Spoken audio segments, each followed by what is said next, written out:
everybody, it's Patty and welcome back to my channel. As you can tell from the title, today we're going to be talking about foundations for the aging skin.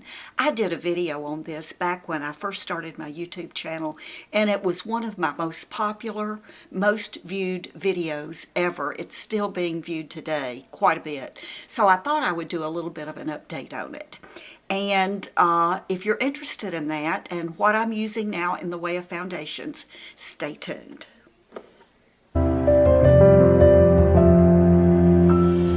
Before we start, if you're new to me and you didn't pay any attention to that little pink flower intro, I am 71. I was 71 the end of July, and I have had no work done whatsoever. I have had no fillers, nothing.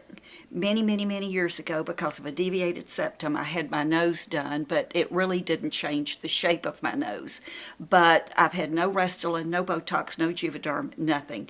My mother was, until her death at 82, she was very young looking. So what you see is a combination of my mother's genes and just thinking young. I think it's so important to think young. I heard someone say the other day that their mind had not caught up with their body. If you look at me from here down, boy, you can definitely tell I'm probably a lot older than 71 is what I look. But I don't seem to be aging as much on my face. And again, genes plays a large part of that. Also, I was a sun worshiper for so many years, not only in the sun with the iodine and baby oil until tanning beds came around. The good news about all of that is that I never tanned my face when I started going into the tanning beds. Even when I was using the baby oil and the iodine and tanning out in the sun, I usually wore my makeup, and I'm hoping that that gave me a little bit of protection. But once I started going into those tanning beds, I always took that white towel that you got and put it over my face. I would fold it in fourths and just put it on my face and try my best to cover my face and as much of my neck as I could. So, you know, and of course, since then I have relied heavily on sunscreens in my skincare and makeup. Let's do some up close and personal, and my zoom feature on my camera is not great, so I'm going to move in really close here to the camera so that you can see what we're dealing with and what I see as my where I'm aging on my face. Now I have no mirror, so I'm looking right here into the viewfinder. So I'm going to pull my chair up. Hold on. Because I want to get close. Lines on my forehead. I have had these lines for as long as I can remember. I don't think they've gotten any worse. They're definitely hereditary. My daughter at age, I don't know how old my daughter is. She's 41, going to be 42. She has these already. I had them at her age, so that has nothing to do with aging. Around my eyes, definitely some crow's feet. If I pull up, you can sort of see. I have these really bad trenches under my eyes, hereditary. Although I'm quite sure some of this puffiness and wrinkling under my eye is from aging. My eyelids, now I do have on eyeshadow, so it's really hard to see my eyelids, but my eyes are definitely starting to droop. This eye is drooping much faster than this eye. When I do my eyeshadow in the crease, I pull the eyeshadow up a little bit further on this eye so that I can get a little bit better symmetry, because this eye very definitely is drooping. The skin on my eyelids is not super crepey. There is a little bit of crepiness there, but it's not super crepey. You can see the eyes. as a result of my face falling, because that's what happens as we age. We lose the fat in our face, and we're just not producing collagen the way we once did. A lot of us are saggers, and I'm definitely a sagger. I don't have a whole lot of wrinkles, but I'm getting major sagging, so my face is falling this way. I have some little wrinkly spots on both sides right here, and it's just flattened out. I try most days to lighten this area of my face to pull that out to make me look like I have a little bit more contour. My lips have always been very, very, very small, very small. And as I've aged, my top lip has started to turn under. And that's very common with aging. And this side of my lip has fallen and turned under more than this side of my lip. So I have to compensate with my lipstick and lip liner on this side of my top lip for sure. I have the marionette lines here. They're not too prominent, and I do put some highlighter in here usually to help pull that out. And then I have these, and these are fairly prominent, and I'll, put a little highlighter in there too and blend it out, give the impression that they're not as sunk in as they really are. What I notice more than anything else about this aging face would be my jowls. And they are really starting to sag right here. You can see these little bumps right here. So that's just the loose skin as it's coming down right here. My neck, I do have the lines around my neck. Hereditary. I've told the story before about my mother. When her neck started to go, she bought every cute neck scarf you can imagine, and she had a scarf that matched every single outfit that she wore. And for years, my mother wore a cute little scarf tied around her neck, and she was just darling. She was just darling. She did eventually stop doing that. I guess she just gave in to her neck the way I've done. Something that I do for my neck that other than all the creams and lotions, and by the way, because my mother had this neck, I've always taken extra special care with my neck, but I still have the rings, the lines. One is pretty predominant, and it's white. And I don't know if the line around your neck, if you have them, if the lines are actually white. It's like a wrinkle. But what I have started doing is when I put my foundation on, either that or with my whatever I'm contouring with, which is usually a bronzer, I will pull that down on my neck, just smooth it out, and I make sure that I pat it in that wrinkle on that line, and it really does help to hide that line right there. I don't notice it nearly as much when I look in the mirror, and it's because I've eliminated that white wrinkle or line, whatever you want to call it, and I think you get that because, again, you're sagging, your skin is sagging, and even with your neck, when you're out in the sun especially, over that wrinkle, the skin is going to sag, and that's going to keep that inside of that wrinkle from tanning or getting any color. So I'm helping it along by pulling my foundation or my bronzer or whatever I'm using to contour with down on my neck, and that does help that a little bit. My eyebrows really haven't changed very much. I'm pretty sure I've never tweezed my eyebrows in my life. I just have always had thin eyebrows.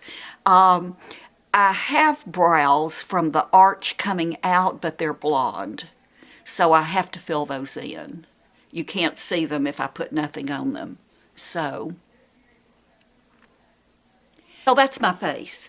That's what my 71-year-old face looks like. Who knows what's going to happen, but that's it. Let's talk about foundations. What I am using and why. And let me put my glasses on. Okay, today we'll start with the foundation that I'm wearing today. Today I am wearing, and it's one of my favorite, is my Mercier mineral powder. I really do like this. This brush is dirty, but this is what I put it on with. This may be a Sephora brush. It's mineral powder is what it says, but you can see. But what I do with this is I just put a little bit in my lid, swirl it around, really swirl it in the lid, and then tap it as hard as I can tap it. And turn my brush and tap. I get all of it off of my brush that I can get. And then I start, when I'm applying it, I start usually somewhere over on the side. We never want a big blob of color that we can't do something with right in the center of our face. So I start way over on the side, and I give it a quick buff all over, just big circles like this. And then I start really buffing it into my skin. And I mean buffing hard. And this brush does it. I buff down on my neck. I get down into this line. And I buff just as hard as I can buff. So that the Mercier and the Bare Minerals they're milled so fine that when they get warm, it's almost like they turn into a cream. So, and that's the finish you get. So I really buff it into my skin. I get up on my forehead, around my eyes, my nose, up under my eyes. But I mean, I do some heavy duty buffing. And when I am finished and really get up close in the mirror, my skin really does look flawless. It just looks good. I find that I have this big age spot right here that I forgot to mention, and this really does cover that age spot. I used the Bare Minerals, and I didn't put it in my little box here, but I've been using Bare Minerals since the day Leslie Blodgett came on QVC. I ordered the very first, not the first number, the first kit that she sold. I wasn't the first customer, but I ordered off of the first show that she ever did, her first hour, and fell in love with Bare Minerals and used it until a few years ago after I retired and I went to work part-time for Sephora and had the opportunity to try a lot of different foundations. That's the first time in probably 12 years that I did not use Bare Minerals every single day. I mean, every day. I owned no other foundation. I loved it. As in the last year or so, as my skin is really aging, the Bare Minerals I still wear it some days, but it just doesn't work the way the Mercier works.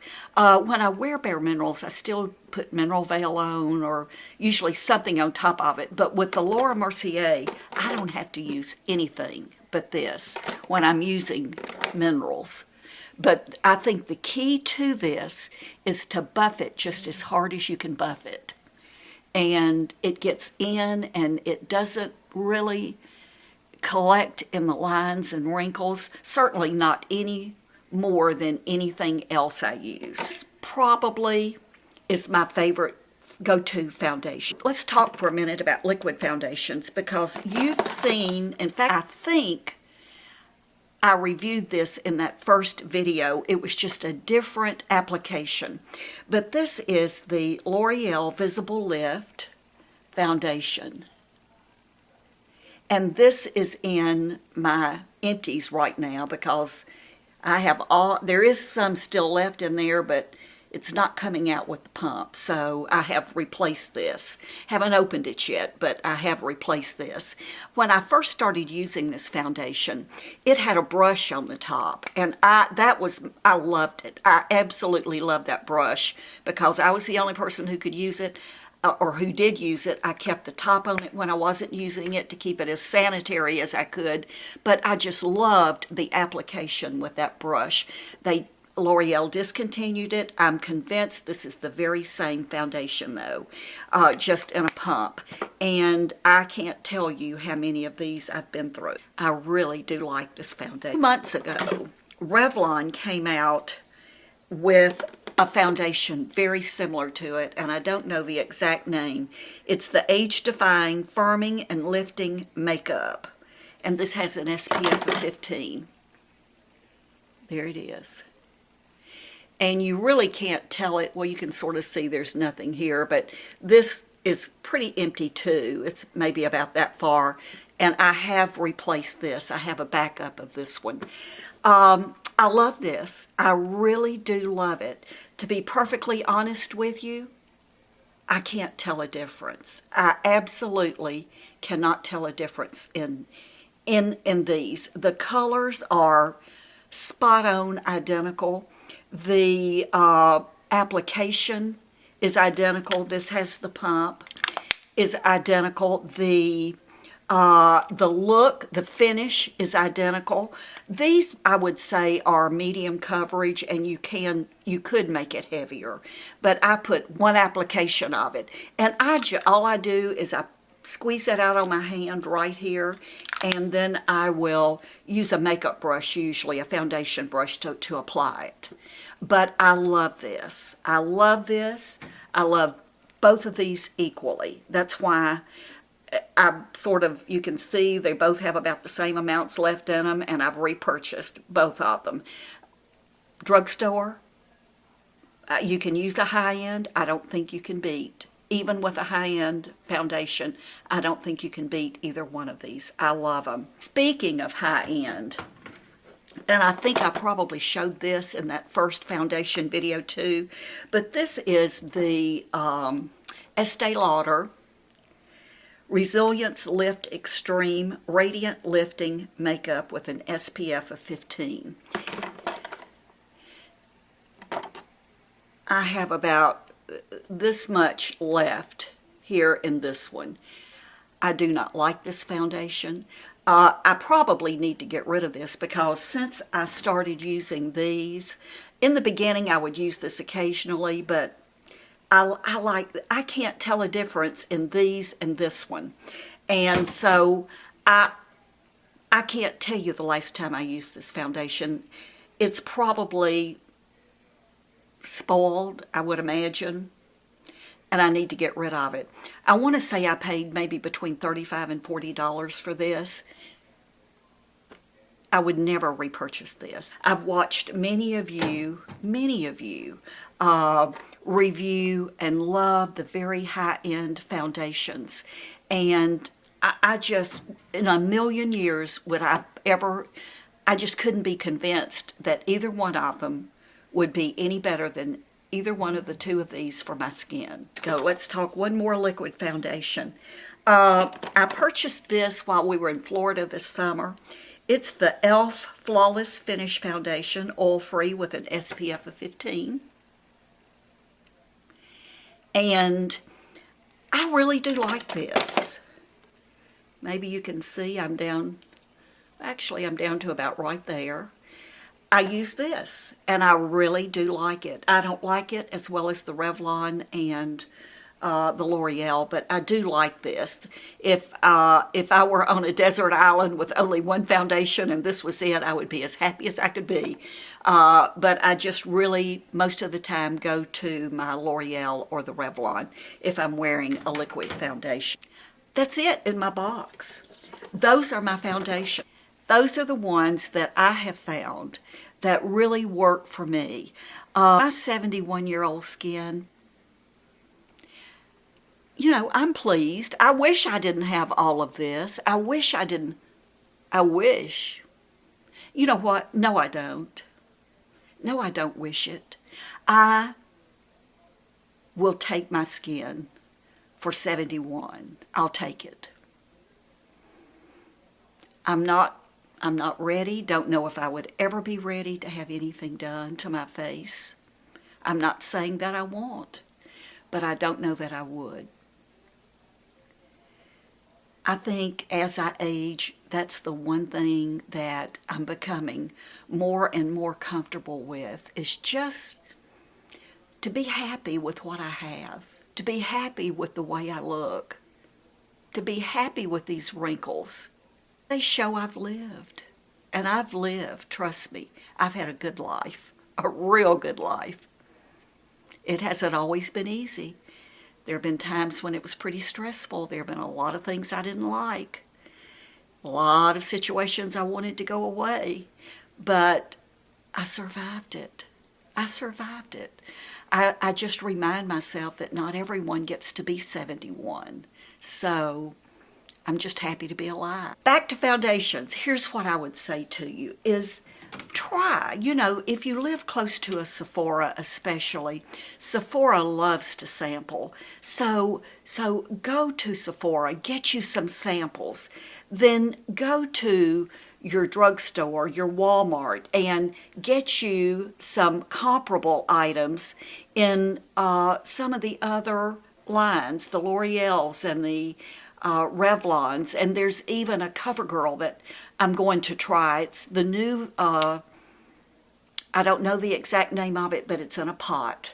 It's a cream in a pot. It looks to be thicker than this. I want to try that.